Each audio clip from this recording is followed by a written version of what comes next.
Assalamu alaikum. Welcome to Write with Aisha. Today we are starting our English cursive writing series. बच्चों को आमतौर पर पहले print writing सिखाई जाती है, जो कि बिल्कुल दुरुस्त है। जब बच्चे की हरूफ की बनावट बेहतरीन हो जाए तो उसे आहिस्ता आहिस्ता कर्सिव राइटिंग की तरफ लाना चाहिए। और आपको इंग्लिश सिखाने के लिए कर्सिव राइटिंग के लिए यकीनन हमें 4 लाइनों वाली कॉपी का इस्तेमाल करना है। आपने गौर से देखना है कि कौन से हर्फ को कितनी लाइनों में लिखा जा रहा है और बनावट कैसे बनाई जा रही है। इसे कैपिटल लेटर और स्मॉल लेटर मिलाकर भी लिखना सिखाया जा सकता है।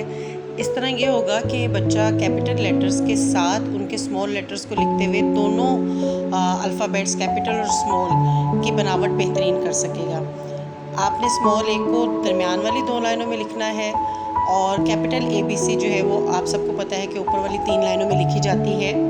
मगर कोशिश ये कीजिए कि इस लिखाई में उर्दू हो या अंग्रेज़ी, आपकी जो लंबाइयाँ हैं वो बिल्कुल सीधी और गोलाइयाँ गोल हों। स्मॉल बी का जो कर्व हम डबल लाइन बना रहे हैं वो ऊपर वाली 2 लाइनों में ही रहेगा, वो तीसरी लाइन में उसकी डबलिंग नहीं होगी। और जो स्मॉल सी होगा स्मॉल ए की तरह वो सिर्फ दरमियान वाली 2 लाइनों में लिखा जाएगा।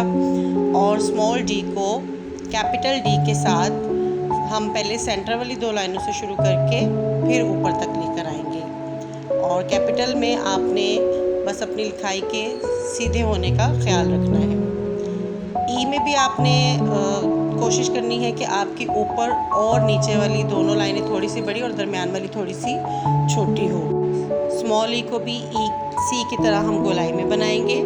और इन्हीं को हम जो ये सेट हमने 5 हरूफ का सीखा है ABCD और E का, इन्हीं को आपस में हम कर्सिव अंदाज में लिखेंगे जिससे हमारी ज्वाइनिंग राइटिंग बेहतर होगी। और इसी की ज़्यादा आपने मशक करनी है। कोशिश कीजिए कि बच्चों को तोड़ कर लिखने की आदत ना डाली जाए। डी लिखते वक्त बाज़-औक़ात पहले सीधी लाइन लगवाकर फिर उसका कर्व बनवाया जाता है, जो कि गलत तरीका है। सी की तरह बच्चे को एक ही बार पेंसिल रखकर डी लिखना बताइए और यही मशक फिर बाद में ज्वाइनिंग राइटिंग में हमें मददगार रहती है हमारे लिए। इसी तरह कुछ बच्चे ई को भी पहले सी बनाकर फिर उसकी सेंटर वाली लाइन लगाते हैं, जो कि गलत है। ई को भी आप एक ही दफ़ा पेंसिल रखकर बनाइए और अपनी तमाम गोलाइयों की ज़्यादा मशक कीजिए। जब आप स्मॉल ए लिखना सीख जाएंगे तो उसी से फिर आप डी बना सकते हैं। आपकी लंबाई बिल्कुल सीधी होगी, गोलाई गोल होगी, तो आपके तमाम हरूफ खूबसूरत लिखे जाएंगे, जैसे B, D। If you found this lesson helpful, please follow Write with Aisha and share this lesson with others. Thank you.